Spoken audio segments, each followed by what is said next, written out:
This is the CreaseCast.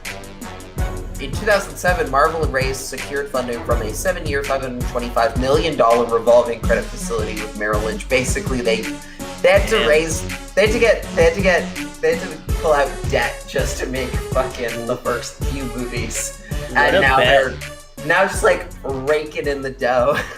And their bet was that Robert Downey Jr. could sell Iron Man. And he had been like completely like washed up, kind of had a bit of a resurgence, but it was like a huge gamble.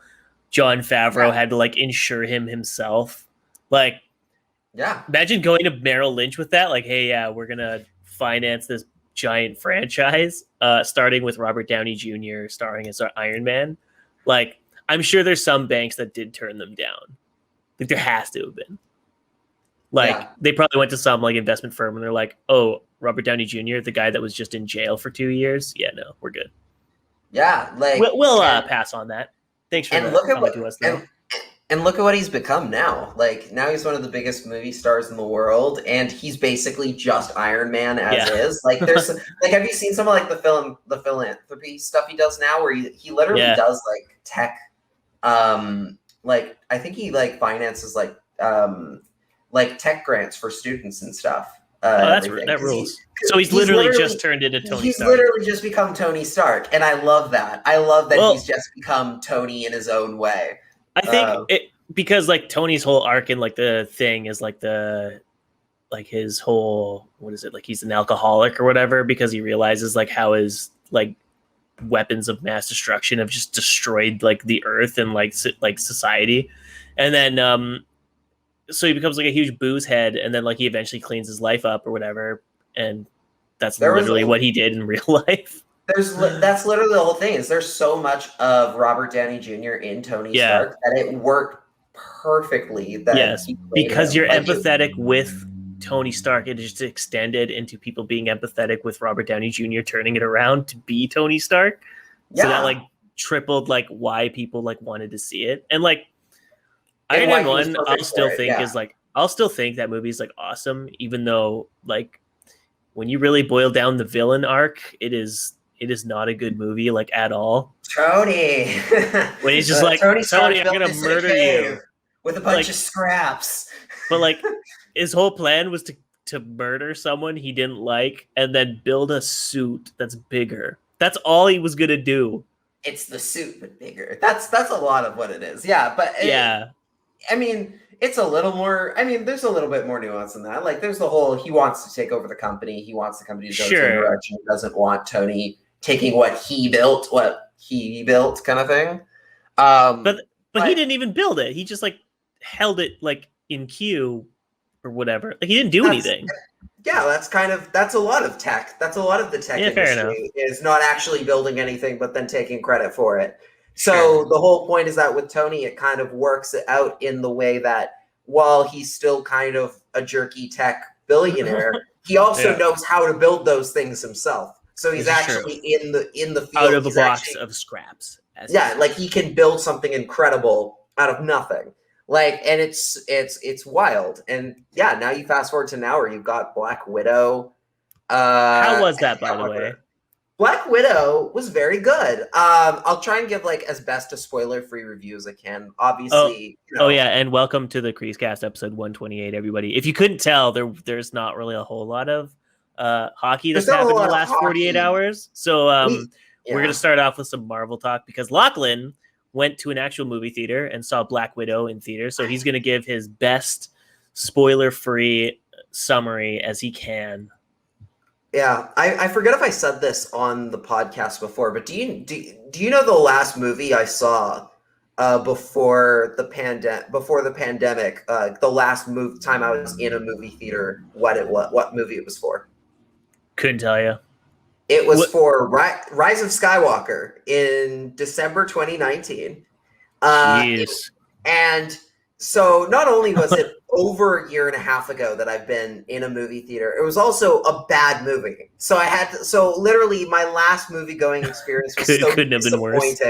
Yeah, like I remember walking out of the movie just like that was disappointing. I didn't like it. Like I was very disappointed. I just never got around to going. There was not another big movie supposed to come out anytime soon that I was going to go see, and then everything closed.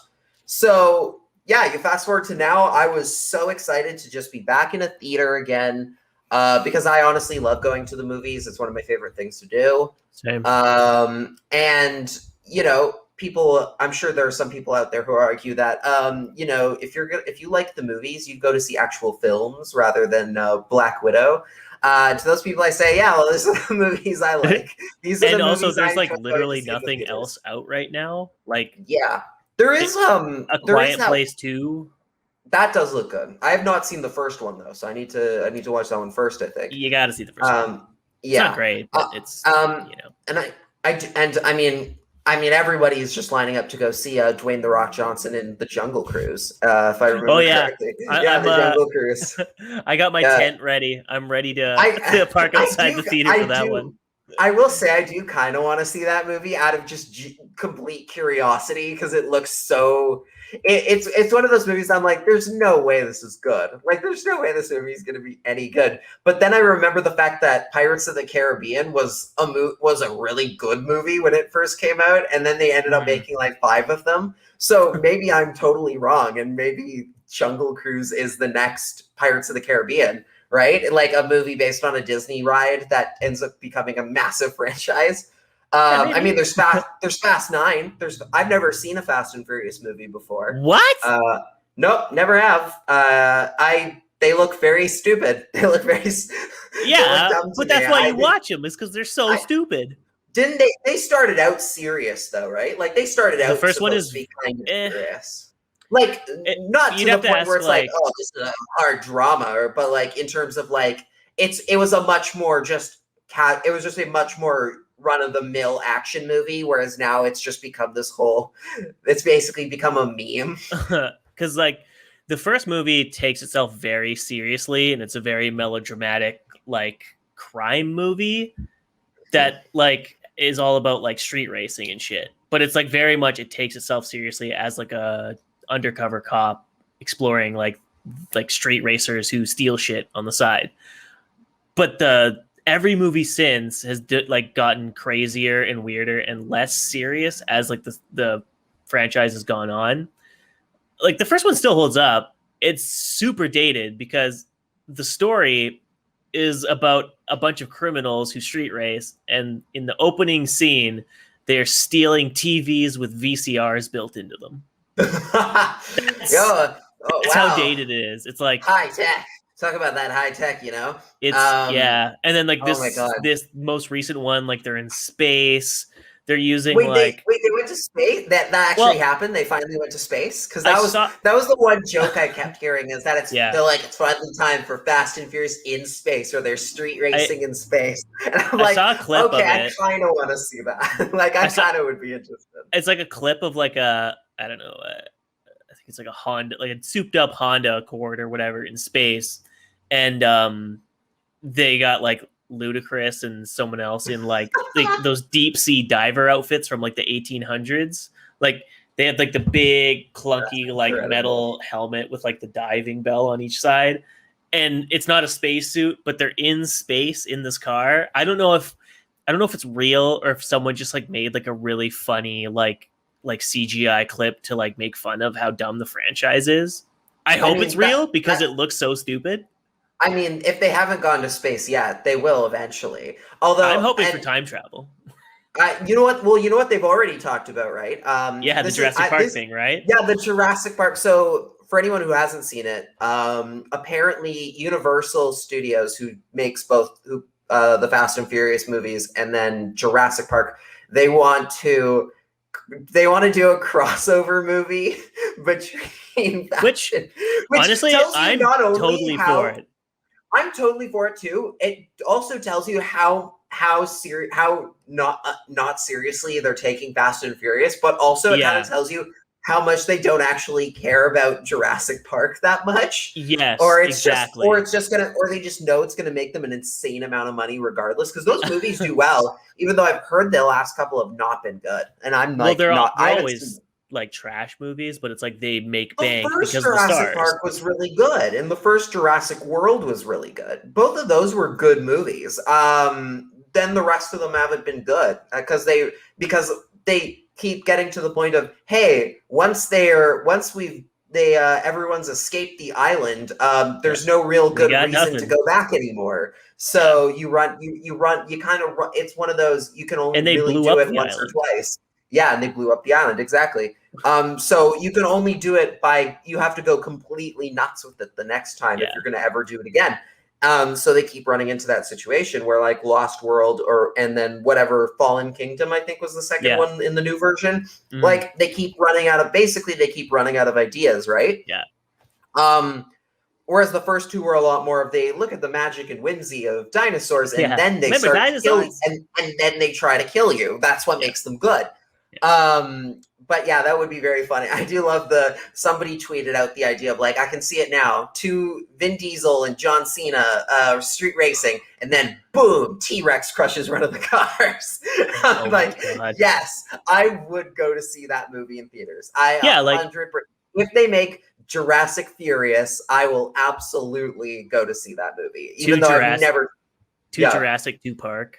Like the stupider it gets, like the more interesting it is, because like I have no interest in like the crime shit or like whatever. Jurassic Drift. There you go.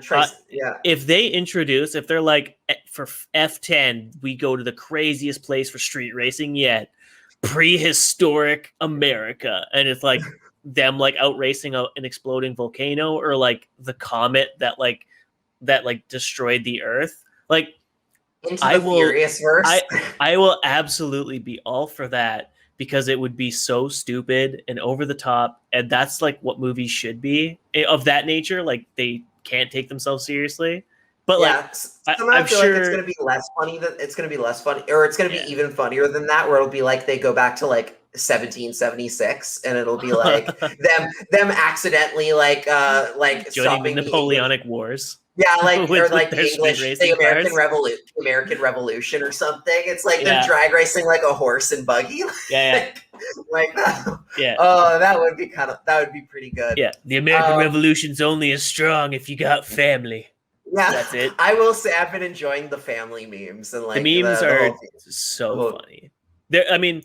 They're getting overused. They're getting overused very quickly. Every account uses them, and you're like, okay, like.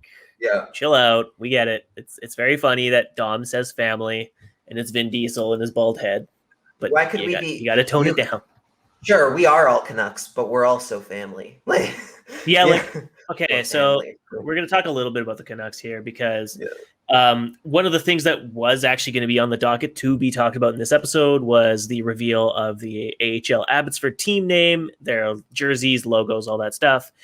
When you know it, they ran out of time or they couldn't get it done in time. And we're going to have to wait a bit for that. It doesn't matter. Yeah, it's interesting because they were supposed to come out. And by all accounts, it was just supposed to be Abbotsford Canucks, which would mean that you wouldn't really need to, I don't believe you'd need to go out and get any sort of new like trademarks filed. Or anything of that sort. No, they already own like all the Canucks-based ones, so all you would have to do is just get the artwork design approved by the AHL Board of Governors or whatever for whatever jersey you're planning on using. That you don't. And what's weird is you don't even really need that right away. Like they could just be theoretically been like, all right, here's the name, the logo, and the uniforms will come out later, kind of thing. But no, they've decided nope. There is nothing. There's nothing that there's nothing we're getting. It's going to be next week or the night, or I believe the next 14th. Week or 14th. Yeah, so next Friday. But if you remember, like when the Golden Knights were entering the league, there was like a big kind of I don't know if there's a big delay, but there was a smaller delay because they had to confirm that their name was going to fly with the league because there was concerns over like the London Knights name and whether they would be like have a problem with that. But because they had the word golden in front of it, they were just kind of like, oh, it's just like. What happened was they were, I do believe at one point their initial plan was actually to be the Vegas Desert Knights instead.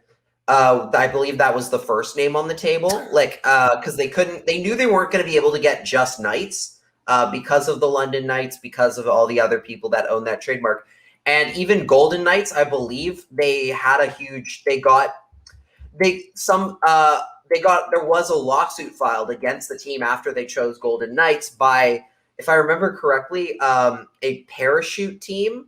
There was a team like a parachute gliding team that sued them over the name. All right. And basically, the Knights' entire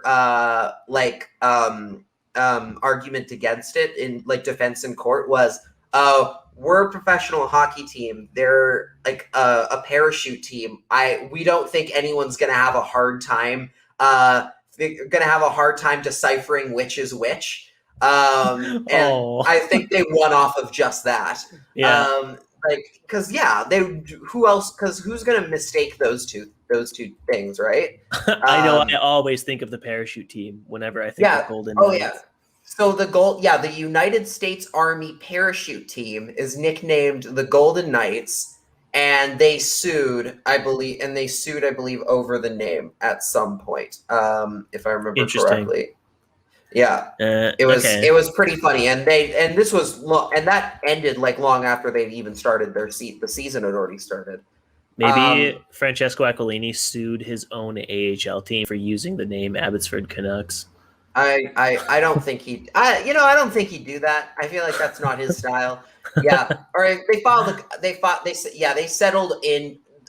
They settled dispute with the Golden Knights over name trademark in 2018. Very, very funny. Yeah. Very shortly after they started or ended their first year, I guess. So yeah, I guess checks out. They were probably like, oh yeah, no one knows who the fuck we are. Let's just here. Yeah, it's very silly. You can get a little bit of free money out of it by just walking away. It's very, very silly to waste any extra time on it. But yeah, very funny that like the Canucks could lean into like, all the the Fast and the Furious memes if they really wanted to, and been like, we wanted to release our name, but we had to approve it with the family. And then they like have a picture of like the Aquilini is like around like the business table or something. Like anything that is like providing levity and makes them seem like human beings and like shows that the organization like has a sense of humor about stuff. Because if anyone saw the email that went out to season ticket holders or prospective season ticket holders, they made it sound like they were curing cancer or something, the way they described this delay. Because the email as it went out was like, you can't rush greatness. And we've had some last-minute details to firm up. So we've decided to reschedule the unveiling of the new name, logo, and jersey until Wednesday, July 14th. They're really setting you up for how long it's going to take prospects to come up to the team as well, aren't they? You can't rush greatness. We haven't done it in years. Chad has been sitting on in the lineup for the last 5 years since you drafted him, guys. Chad's got to get a call up at some point. Like, we can. But you can't rush greatness. Can't rush greatness, but you can when you don't have anything else. We don't have any right shot defensemen. Well, Jalen Chatfield, you're an NHL defenseman now. Okay, can we go on a tangent here, or can I go on a tangent here about the Jalen Chatfield thing? This episode is entirely just about whatever we want to talk about. So by all means, go ahead. So it is so funny to me that last season, before the team had any right shot defensemen after Chris Tanev left, like Schmidt dropped in their lap like a few months after Jim went on record and was like, oh, we know Jalen Chatfield's going to be an NHL defender for us next year. He's a really good player and he's ready to be an NHLer. And he hadn't signed him yet. And after this interview where he said all these things, Jalen Chatfield held out for a better contract. And it delayed his extension by like a few days.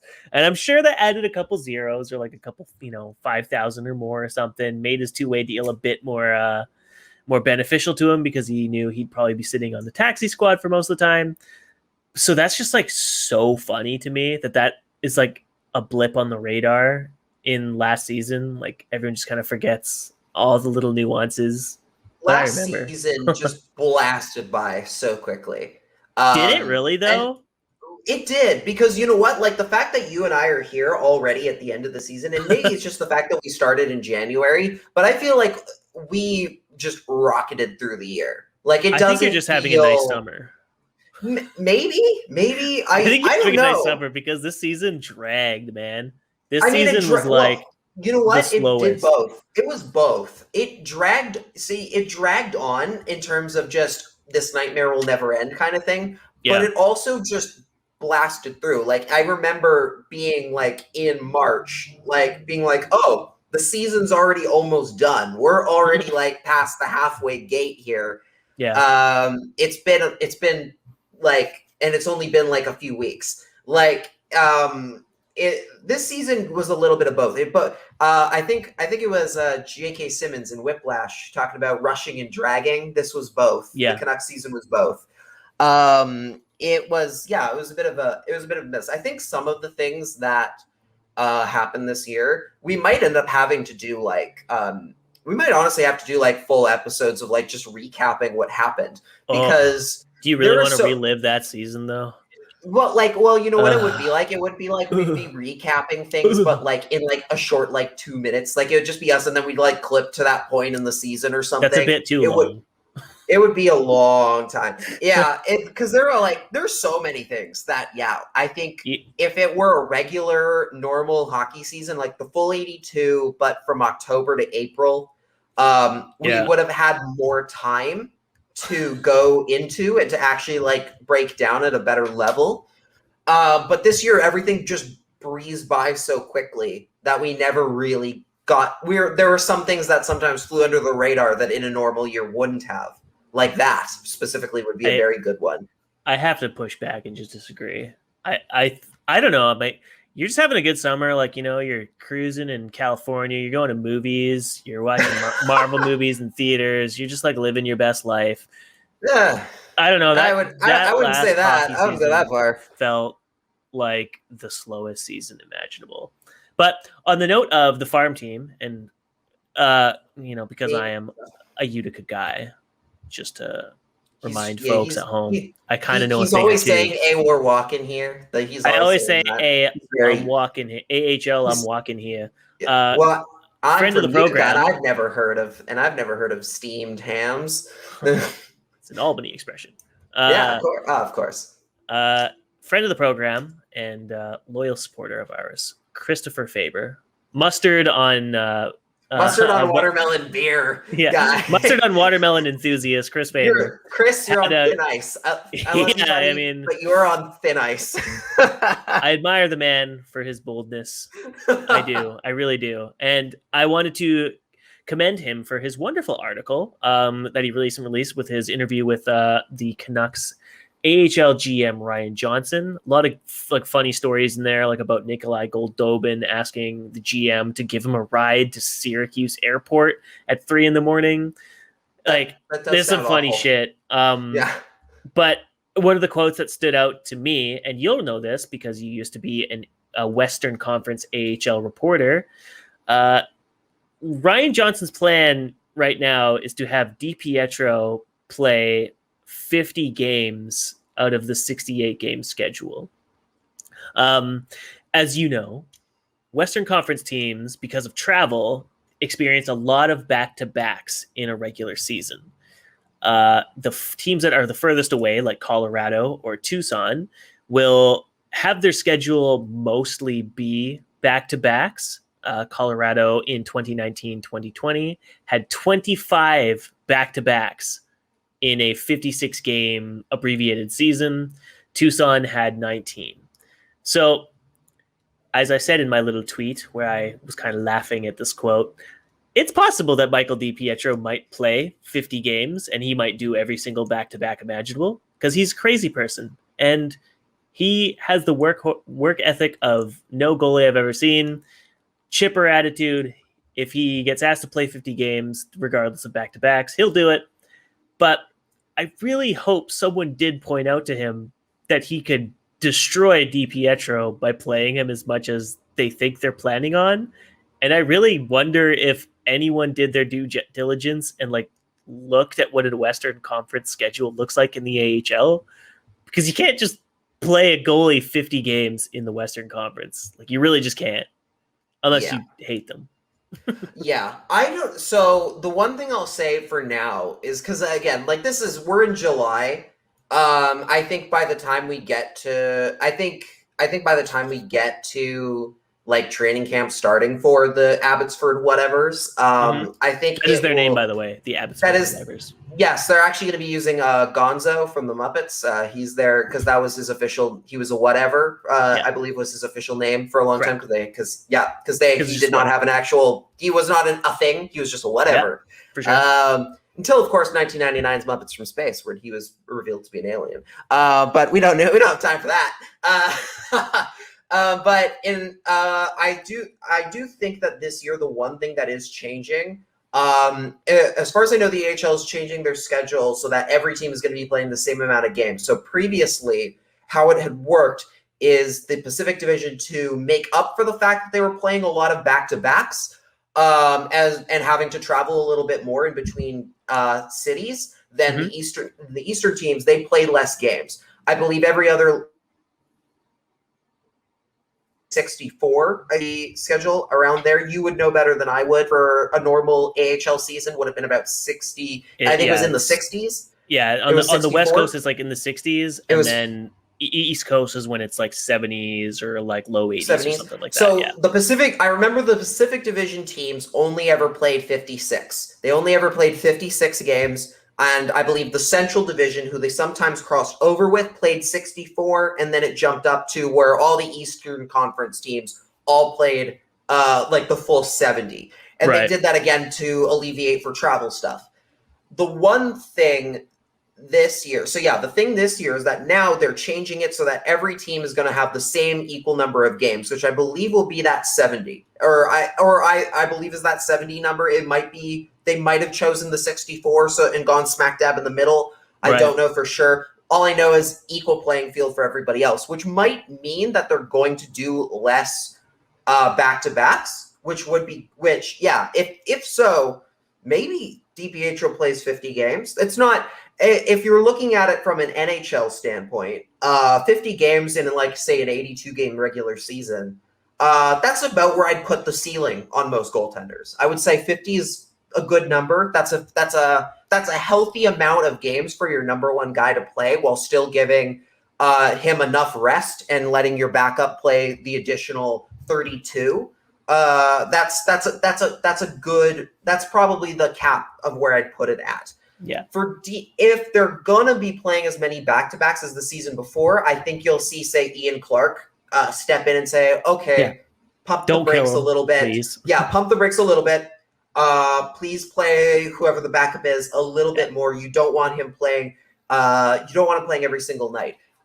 When I was covering the Barracuda, they had Antoine Bibeau and Josip Koronash were the two guys at the time in their system. And at the beginning of the season, Bibeau played a lot more games just because he was the older guy, the incumbent. He had AHL experience for quite a while with the Marlies when he was in the Maple Leaf system. So he had that going for him. And Koronash was a rookie just coming over from Europe, so he hadn't gotten the chance. But by the end of the season, it had pretty much evened out to 50-50. Like, it was pretty close to where they were just going, okay, tonight is Bibeau, tomorrow's Koronash, then Bibeau. Yeah. They were pretty much just jumping back and forth. I think by the end of the season, maybe there are a few more games. Say Koronash might be getting an extra game every now and then in because he was more the future for them. Sure. But either way, it was pretty close to an even split. Yeah. And for the Canucks, they don't necessarily have another prospect who they have to worry about giving ice time to. So that bodes well for DiPietro getting as many games as he can. They got to make up for last year. Yes, they do. They do got to make up for last year, but you also don't want to cook them. So you really do have to make sure that, say, if you have back-to-back situations, you need an AHL-capable goaltender. Like, say, last year it was Zane McIntyre. I don't know if he's still technically under contract with that group or anything. No, he was in the Allsvenskan last year. He was with them the year before. Their backup, Last year, this the backup year was was like Hofer. Was Hofer. all the ECHL goalies dead and all for St. the Louis and Vancouver. yeah. And it and was all the Blues not guys. pretty. Right, yeah, because Zane McIntyre was part of the trade to get JT He was Miller. traded, That's yeah. right. That's right. I'm just, again, this is what a whirlwind the last year and a half has been. But yeah, you do need an AHL capable goaltender. I think people sometimes think that it's very much as simple as, in the AHL, you can just play everybody as much as you want. And that's the whole point of it. No, you still have to have guys who are capable of playing and winning games every now and then. So you can give your best prospects a bit of a rest and a night off every now and then. The one, and especially in the West, where I remember talking to a former Canucks signee, or at least Comets, playing for the Comets for a while, Francis Perron, when he was playing for the Barracuda. He had been playing in Belleville for quite a while before that, and I remember asking him early on that season. I asked him, what about, is there a big difference between playing in the East and playing in the West in terms of the AHL? And he told me, and I remember he told me at the time that it's a lot more physical. The Western teams are a lot more physical. It's a little bit more chippy. The skill is still there, but there's just going to be a little bit more extra liberties being taken here and there. So it's a bit of a rougher around the edges. Wiki Wild Wild West. So yeah, you don't want to kill anybody. So, and you don't want to kill anybody I mean, of course, figuratively. No, literally, they literally kill people in the AHL. At the end of every Fury game, Road. It's just Fury Road, is what it is. That's at the end of every game, they pick the worst player and they just kill him in front of the crowd. They just fucking kill him. That's why they're gonna go play games at the Coliseum. But no. I am actually, you know what? I will ask you. I am kind of surprised that one of the things that they chose Abbotsford. I am surprised they didn't go to the Coliseum. I'm still a little surprised that they didn't move the team to the Coliseum and put them as close to the arena as possible. That was a little bit interesting to me. It's pretty obvious why, though. Oh, I'm sure they got paid. Abbotsford pays them. The city of Abbotsford pays them $750,000 for the privilege of running the thing and taking on all costs involved with the arena. It's a screaming deal if you're the Aquilinis that you don't ever have to worry about damages to the arena, upgrades, renovations. And there's a clause in the thing where they're literally allowed to dictate what they need fixed and improved. And then it's just at the cost of the taxpayers of Abbotsford. I mean, the deal will be completely fine so long as they do stick around for the next 5 to 10 years. But if they pulled an Abbotsford Heat and left after only a few years, I mean, that wouldn't happen. I don't don't have any worry about that happening, specifically because they have all the incentive not to. In terms of it's not like with the Heat where they were owned by the Calgary Flames. It was wait a minute, why are we letting our team suffer in Abbotsford when there's literally no benefit to us whatsoever outside of them being in the next province over? That was it. That was the whole thing. And they were losing take a WestJet from Abbotsford International Airport right by the rink, but other than that, there's really no incentive. With the Canucks, there's actually a clear, obvious incentive of hey, why you should never leave. That makes perfect sense. As far has any idea on what the name is going to be and everything in the uniforms? Has that changed at all for you now that they're waiting on the time? Do you think there's any? Do you expect any reason to see them change the name and go with something different? Because I feel like a lot of people didn't like the Canucks, that they were going to just call them the Abbotsford Canucks. It did feel like a cop out, and I saw a lot of people agreeing with me on that at the time. Yeah. I'm on kind of both sides. It's kind of lame because I'm a Jersey head. If the more designs you get in hockey, the better. I appreciate new stuff coming out. I love new design, new jersey designs. The reverse retro idea was great, even though some teams didn't really embrace the theme. It would have been nice to see an AHL team that was a legitimately unique jersey that Vancouver fans and Abbotsford fans could embrace and enjoy, instead of just bring your Vancouver jersey to the arena and you'll fit in perfectly fine. But I get it from a branding standpoint. It's just you want the Canucks name everywhere possible. You don't want it to be, here's the Canucks and the Space Fish. Which makes I did like the space fish one. I really wish it was the space fish. Maybe that's why there's a delay. Is they saw the space fish idea? They're like, that's it. That's fucking the one. Space fish are so cool. Only you would know because they'd be emailing. They'd have to be emailing you right now and being like, "Hey, can we have that?" You didn't copyright space fish, right? I should Google that right now. Abbotsford space fish. Oh, I would be stunned if that Abbotsford space fish. It's there are some good. I mean, there was, and especially because you know what, there was like I was not a huge fan of the name Aviators. Like, I thought it was the best option out of the ones they had there. In like the realistic ones, I should say, because of course my favorite was of course the Avengers name for very obvious reasons. The Revengers, the Revenge. I think it's time to disband the Revengers. That name, which again, for the record, that name was perfect. They should have picked Avengers. The Abbotsford Avengers would have crushed everything in their path, and they would have been amazing. And I even drew them up a logo for free. I did see that. Yeah, which, like, as we can see on the video right here, is gorgeous. Like, come on, it's the Flying Skate mixed with the Avengers A. Like, you're telling me Disney wouldn't license that? Come on, they would. That was actually the interesting thing. Is I remember you asking me about well, there's no way Disney would ever let that out of that would never give that away, people license that off. But the actual interesting thing is they have there is history of licensing names to sports teams that they don't own. Or like licensing so technically, yes, they sold that. So when they sold the team, they sold the Mighty Ducks name and logo with it. And I think they probably actually had to license it back from the Ducks' current owners to use it in their series, maybe, I think, possibly. Yeah. At the very least, that's why the logo's different in the new TV series. But the Oregon Ducks, for a long time, actually, the University of Oregon, their mascot was actually licensed from Disney because at the time, it was meant to be a different version, basically based off of Donald Duck. And essentially they got but because Walt Disney was friends with the guy who created it and everything, or whoever was their sports director, they got licensing at the time, and then later on in life, the Disney basically let them use it, for a pretty cheap license deal until up to about 2010, when they said, okay, you know what, we're just going to let you guys have it because everybody can tell the difference between Donald Duck and the Oregon Duck. People can tell. We're not going to make you pay the licensing fee anymore. It's yours. Like, just go for it.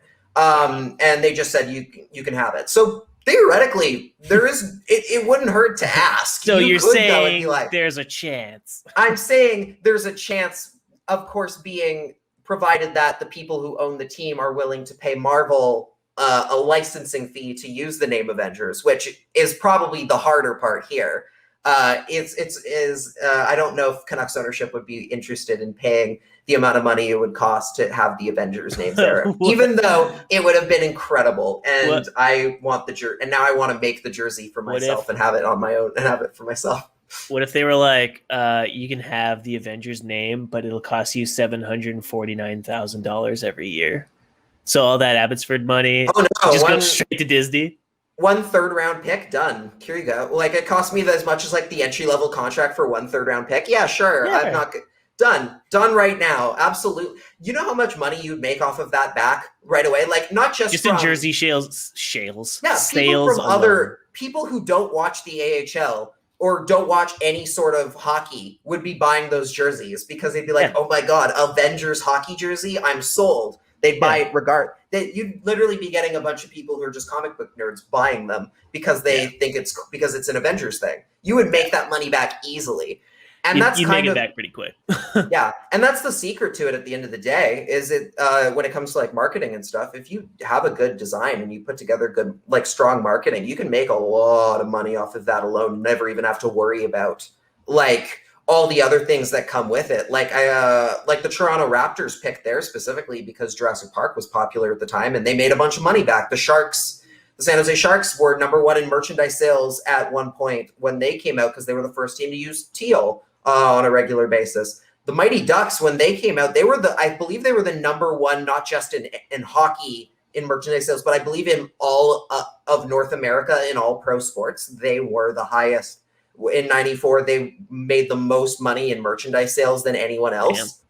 And they've said since then that that's partially due to the fact that because they were owned by Disney, Disney was putting them in like, say, like the Disney stores and also in like the theme parks, so you could buy them there as well. So that helped a bunch, but still, when you do a good job and you market something well, you can make a lot of money just off of selling some jerseys and some hats. Like it's pretty good if you. So which is why it's too bad that they might go in kind of a boring direction and pick one that people already have hats for and jerseys for, like, you know. So what's interesting is I'm on Van Base right now, and the only jerseys that are on sale are the stick in rink redesign that they released this past 2 years ago.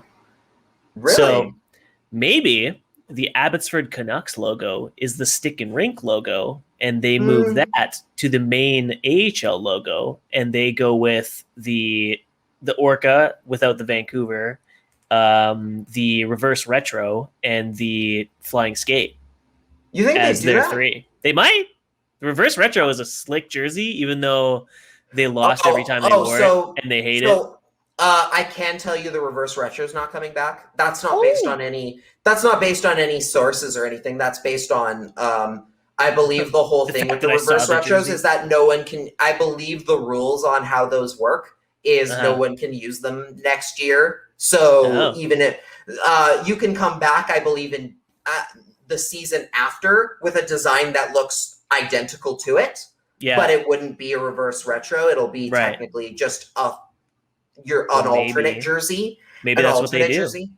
But that would still mean that this year you can't use it. I don't see that happening specifically because I don't think anybody liked them that much. Like even the people who liked them were like kind of like, these are cool, but like no one was like, this is the best jersey ever. I do not think you will ever see that reverse retro see the light of day again because they weren't that good. And also they already have Orca jerseys. People have made it very clear that they don't want more Orca jerseys. They want to see the other logos more. So honestly, I don't think that's coming back. I do think they actually looked better than I gave them credit for, because on like images and like ads, they look like shit, but like on the ice and in person, like it's a really slick design. And now that I've seen them play in it, I associate the reverse retro jersey with Niels Hoglander, which is a shame because they're never going to wear it again. But anyway, I just thought that was interesting on Van Base. I do love that game. That might be a game we should play on one of these episodes. Is who do you associate this jersey like? First, who do you see when you see this jersey? Because I imagine for you and I, it's very different. Like probably what uniform?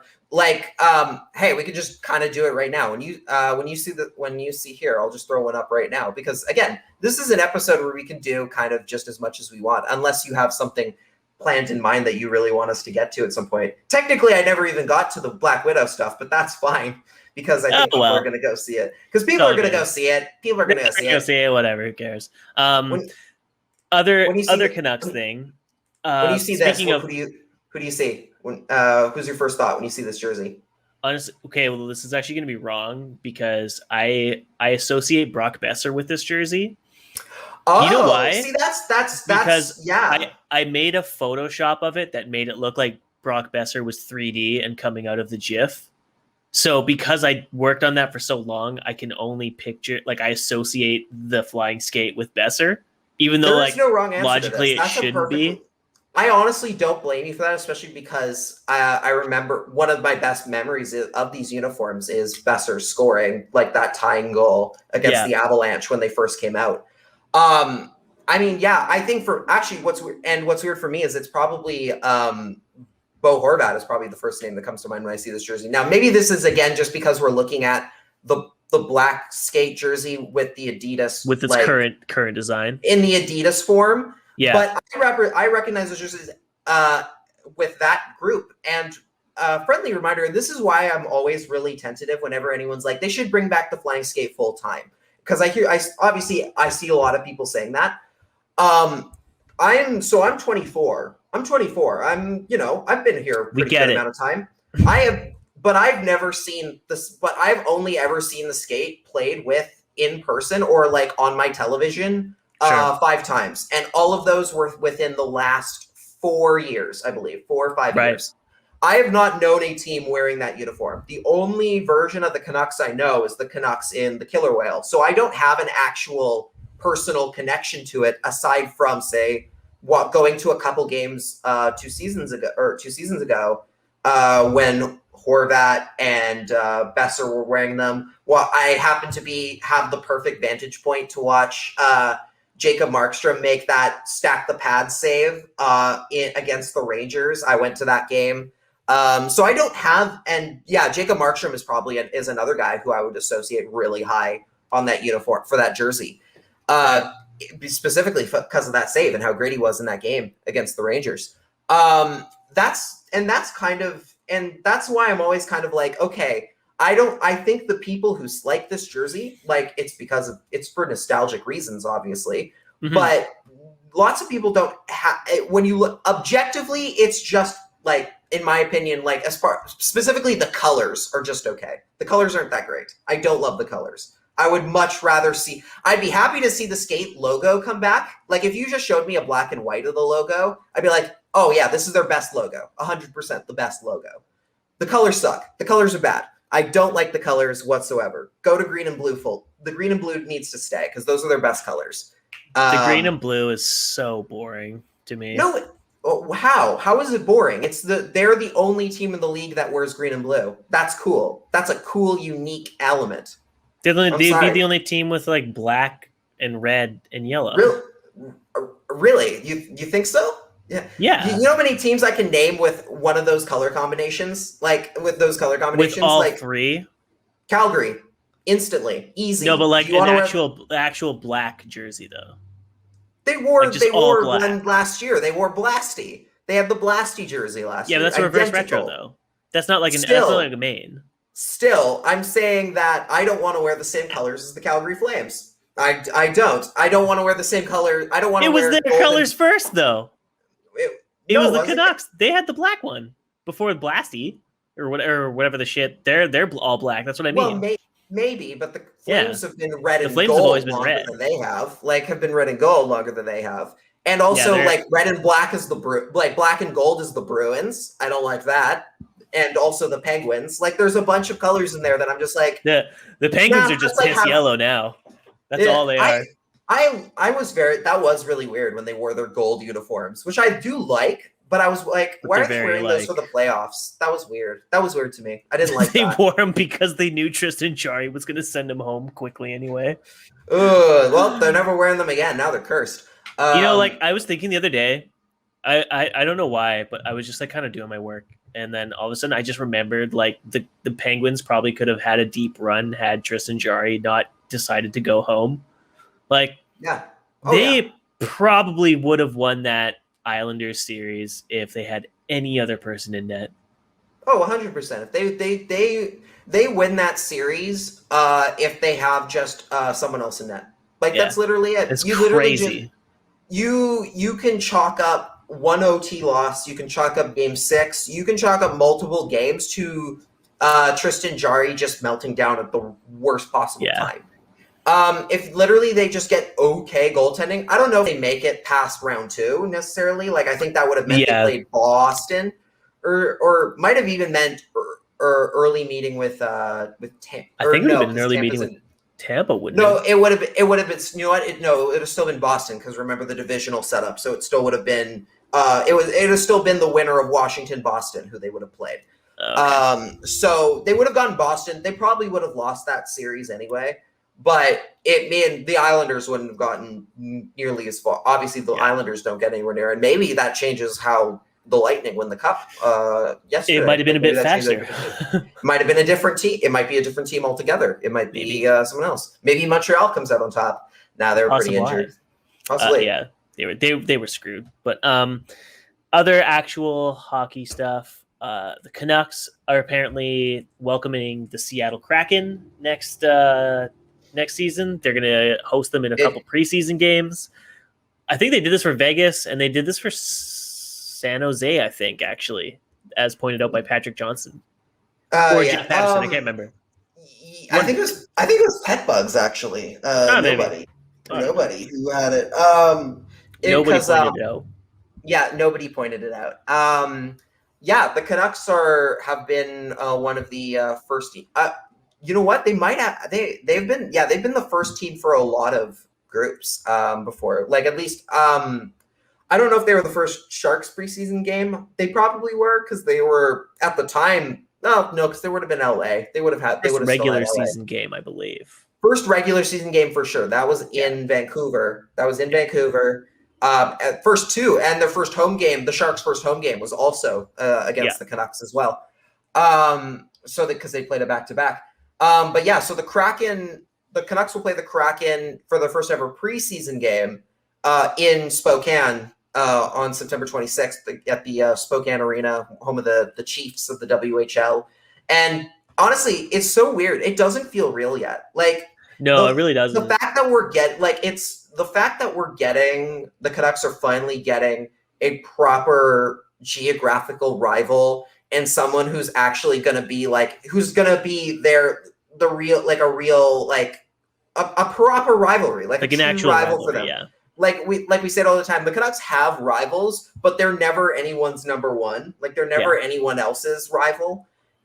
It's like when Batman is like, oh, my greatest enemy is Superman, not the Joker. Like it's like that because you've seen Batman v Superman, you've seen that, or the Lego Batman movie is where that came out. That whole bit came from. Yeah. He's like, Superman's my biggest enemy, my greatest adversary. Upset. Yeah, and then Joker's all upset. Yeah. That's basically what it's been for the Canucks for a long time. I mean, the Sharks have the Kings, and then they have the Ducks, and that little California triangle group, the California triangle. Yeah, Calgary has Edmonton. You have the Battle of Alberta. You got the Battle of Ontario. You have a lot of different rivals that actually have some sort of real connection and real geographical distaste for one another. Right. And Seattle and Vancouver have never really gotten a chance to really put that on center stage at a lot of time. Ever in sports, like the Whitecaps and the Sounders are probably the closest you've ever gotten, but even then there's Portland. But the Sounders have just always had their number, and so it's never been a competition. Hasn't been for years and years and years. So exactly, the Sounders crush them every time, and there's also the Portland Timbers, who they might argue is their bigger rival in that front because they're better. That's their geographic rival. So exactly. Yeah, all the Canucks rivalries are basically competition based, and because they haven't been competitive in years, it's like they don't have any rivals anymore. Yeah, we never the only times we ever get other fans say invading the arena or anything is for a Toronto Montreal game, and that's just because of how much longer those teams have been around and how many of them expats from Toronto Montreal have moved to the West Coast in that time and hung on to their Toronto Montreal roots when they came to Vancouver when the Canucks joined. So that's kind of where that comes from. So the Canucks getting Seattle is going to be huge, and it's going to be I think it's going to breathe a lot of new life into hockey in the area, and not just because even in Vancouver, I think it's it's not as popular, at least when it comes to the grassroots and everything. It's not as popular as it used to be. Hockey is definitely not it doesn't have the same absolute lock on the region that it used to, Right. There's a lot of other things out there that people and other sports that kids are taking up nowadays that are, more interesting to them and that they've grown up with, specifically, especially because, we have a pretty diverse population in Vancouver, and a lot of those people they grow up with different sports than hockey. So sometimes you need to you kind of need to re-energize the interest in the sport, and you can't just rest on your laurels. So I think it's going to be really good to have Seattle there. It's going to do wonders for hockey signups in Washington. For sure. And having those guys go up against, and the Canucks getting the Kraken and getting to go and play a game in Spokane. I believe the Kraken are going to play games in Everett. They're going to play games in Kent where the Thunderbirds play. I've actually been to that. They're just kind of playing around all of them while they finish up their main arena. I guess that's how the arena looks cool. Have you seen any of the mock-ups for what the arena's supposed to look like? I've seen the lit up roof when it's all green, and all I could think of was the Riddler.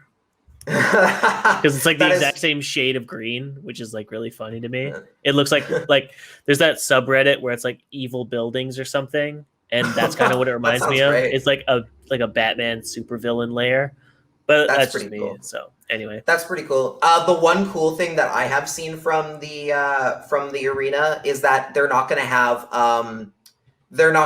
a center ice scoreboard they're not going to have a center ice jumbotron in the arena. Instead, they're going to have 2 jumbotrons at either end of the rink instead. So, and they're going to be like triangular. So they're going to look kind of cool. So instead of having it hang over center ice, the 2 video boards are literally going to be at the ends of the rink for people to see from both sides. And actually, that's kind of cool. I'm down for that. Instead of 1 jumbotron, you get 2. Yeah, that sounds great. 2 is more than 1. That's good. That's good. Wow, that's very good. It looks interesting. They've taken a cool approach with it. Name sucks. What? The Climate Pledge Arena. Just take a Climate Pledge. Don't name it Climate Pledge. It sounds so bizarre. It is a bit of a weird name. I'll take that. Well, it's sponsored. Here's the thing, right? It's the naming rights are owned by technically Amazon. Yeah. So I'll take this. I'll take Climate Pledge Arena over Amazon Arena any day. Or just called the Bezos Arena because he's got I was gonna say the Jeff Bezos Arena. The Jeff Bezos is really awesome arena.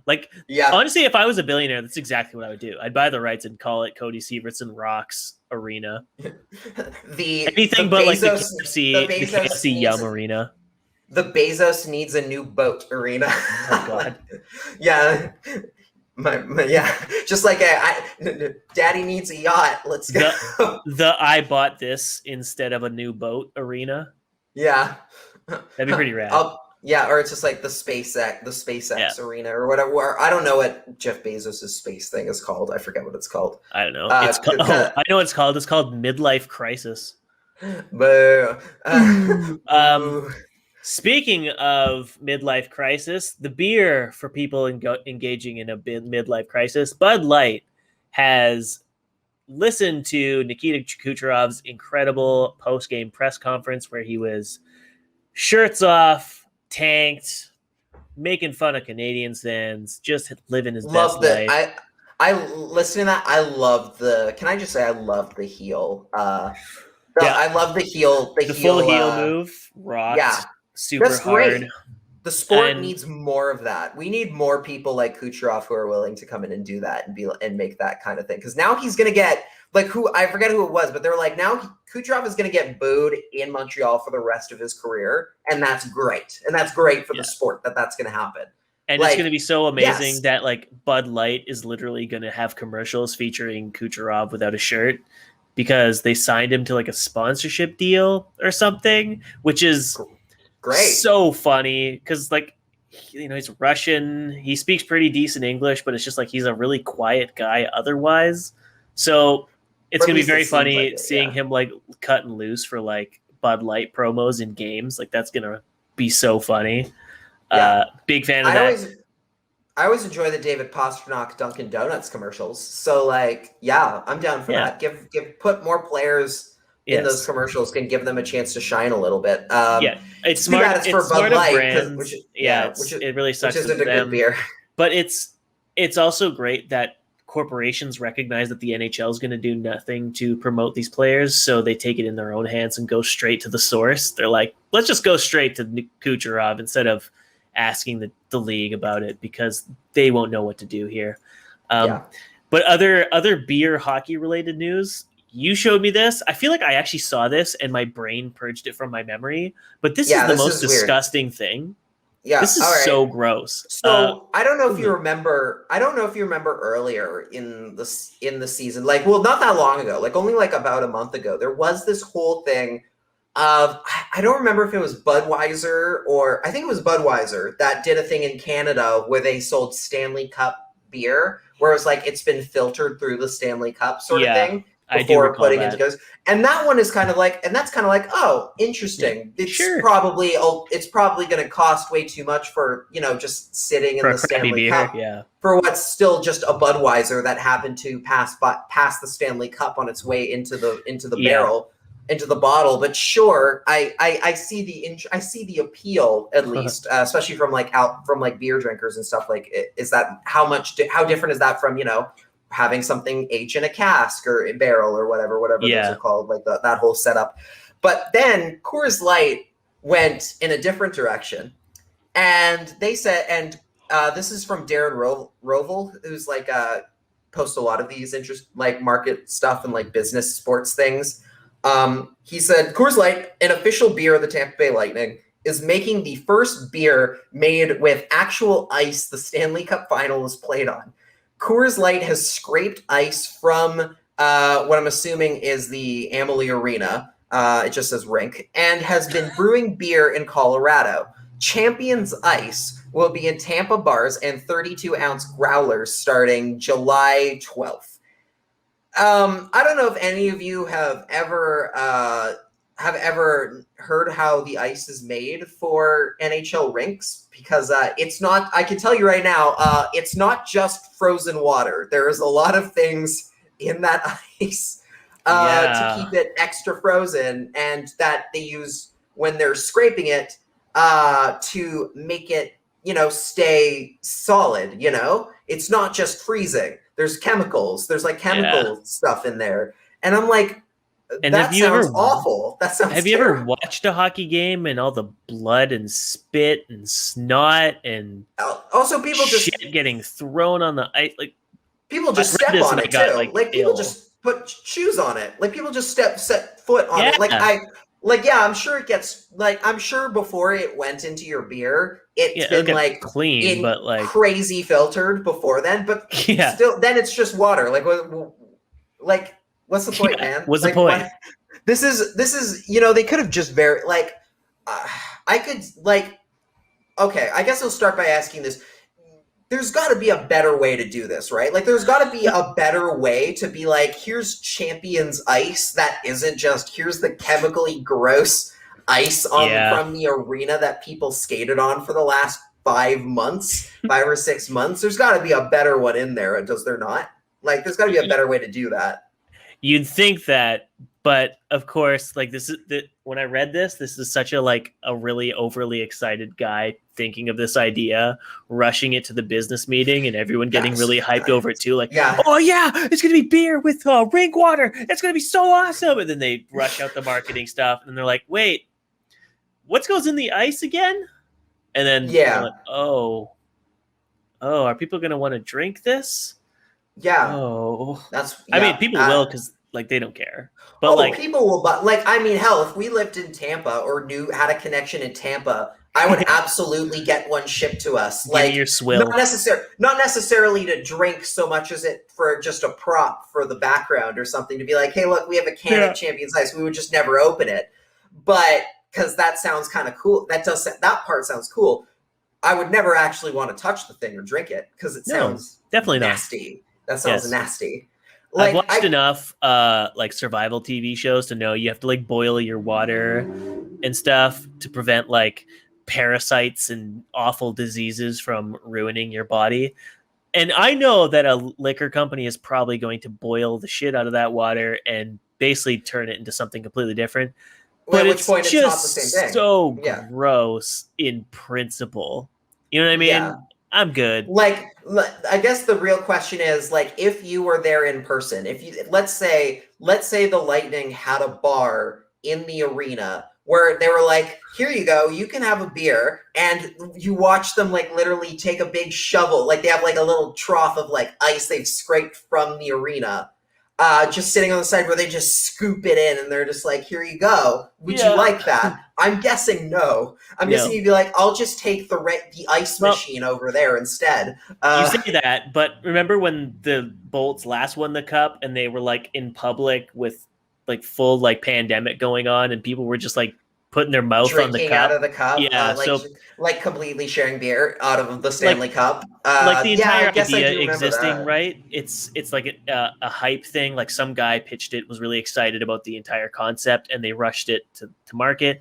Same idea. You're surrounded by a group of people that are really jacked and excited. Everyone's drinking from a Stanley Cup. If it's offered to me, I'm probably not even thinking about it. I'm like, yeah, okay, sure. Yeah. I'm not thinking because it's a Stanley Cup. You're and literally my having winning team the has summer. Yeah, you're having the summer of your life because your team Yeah. just won the Stanley Cup. You're probably by your metrics, there is no tomorrow, so who cares? Like this is exactly. the height of your life kind of thing, depending on who you ask. You peaked in that moment, and it's You all downhill. peaked So by you might as well watching just keep someone going. else win a championship. Yes, if that doesn't peaked. describe sports, I don't know what better. Yeah. I don't know what else does. Like that. I mean, that's it for me. If the Canucks win the cup, I'm like, yep, I've seen everything I need to see. This is it. I've done it all. I've seen it all. all. I'm waiting on. That's all I'm waiting on. That's all I'm waiting on at this point. So, well, speaking of seeing it all, that pretty much covers everything for tonight's episode. Like, there's literally no hockey news. We had a thing in our thing that was like, if you don't know, the buyout window opened last night at 12:01 a.m. and nothing happened because, like, as it's too early for there's starters. A lot that needs to be done because of the expansion draft. Like, the buyout window closes on like the 17th or something. So like there's tons of time for teams to figure out, like they still need to figure out if they can lift other players off of other teams that might be buyout candidates and try and get them instead. So there's like a lot of like chess that needs to be played by all these GMs over the next couple days. And I think we said it before, but the Canucks offseason does not really begin until they re-sign Pettersson and Hughes. Like AHL teams around the league are signing depth pieces to their organization. The Canucks haven't done anything because they cannot do anything until they have their 2 stars squared away on a set dollar value. Until that happens, it's all getting delayed. As Jim Benning said, they might have ran out of time. Last year, they ran out of time to get an Oliver Ekman and Larsman deal done, and it lost them a bunch of players. This year, they're probably going to run out of time on a lot of stuff because they're trying to re-sign 2 of their biggest stars to their next contracts, and it's kind of scary because they got a lot to do. Some things that they're going to miss out on a few things. Like maybe they'll get everyone signed, but you never know. They might miss out on other options that could help them as well. I mean, there's a lot to do. Like, I mean,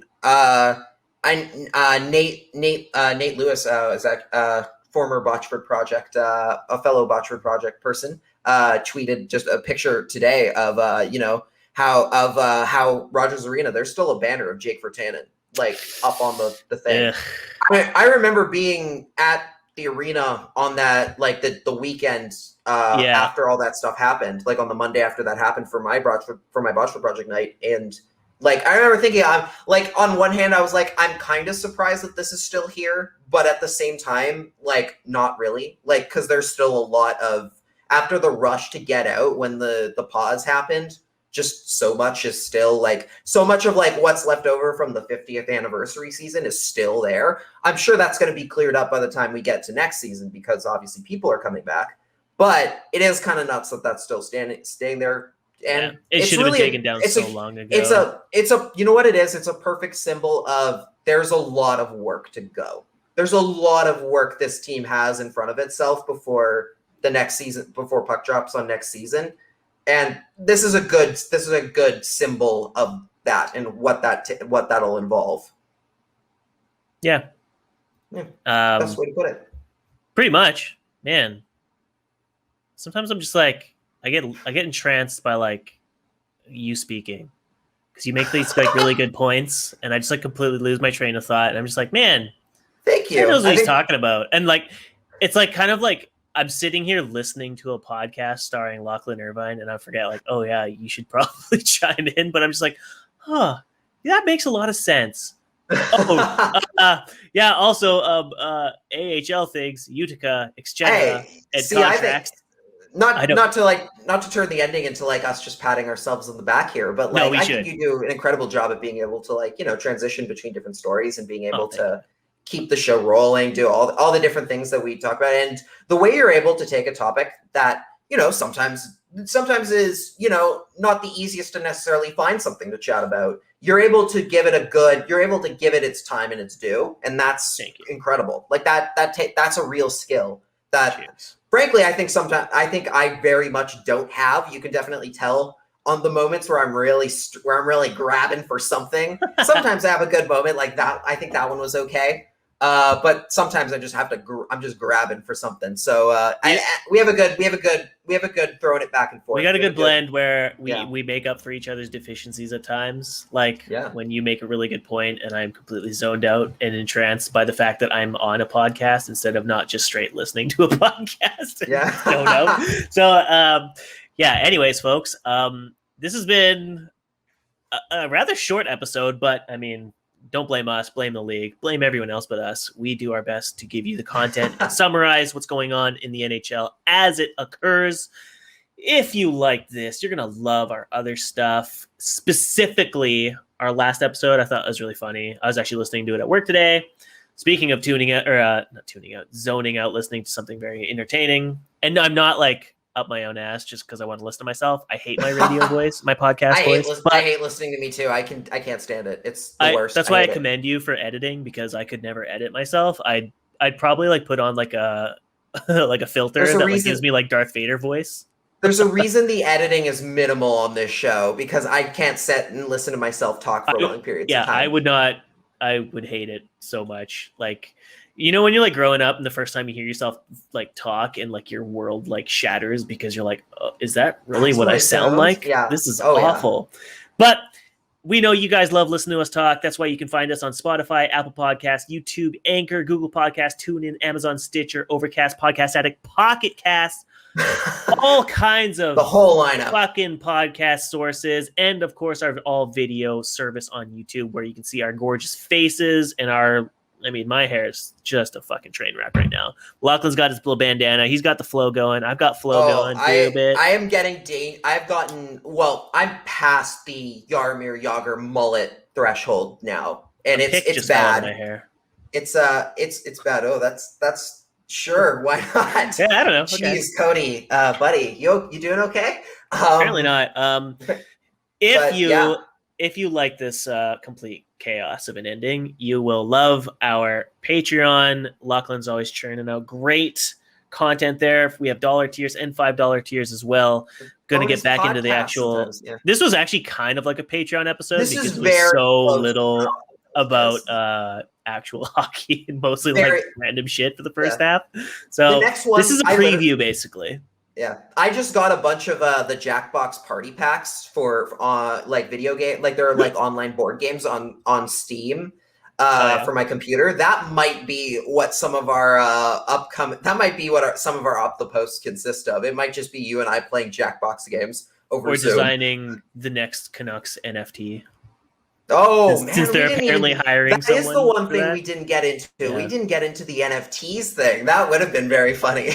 We'll come back next episode. We'll come back rejuvenated with some actual news, hopefully some buyout stuff, but we'll also come back with our top 3 ideas for Canucks NFTs and the stupidest, funniest thing that we can think of. Until then, folks, though, we appreciate your guys' support. Thank you for listening. Thank you for following. Thank you for reviewing. Thank you for all that sniz app. Sorry. Wow. How embarrassing. You can follow me at Cody Severson on Twitter and my website, commentsharvest.com, where I just posted a 12,000 word write-up on a bunch of players you're probably never, ever going to watch. Check it, share it, do all that shit because I appreciate it. Lachlan, where can they find you? You can find me on Twitter, Instagram, Facebook, and sometimes TikTok at Lock in the Crease. You can also find my writing at lockinthecrease.com, where I post articles from time to time, maybe a few more things coming out. Who knows? I'm always working on stuff. I've been doing some Twitch stuff again lately. Might do a little bit more now that the season's over. We're trying whatever we can. We're just having some fun. This off season's about having fun and trying to find some new ways to cover hockey in the ways that we can. So go check that out if you want. Enjoy your weekends, motherfuckers. Bye.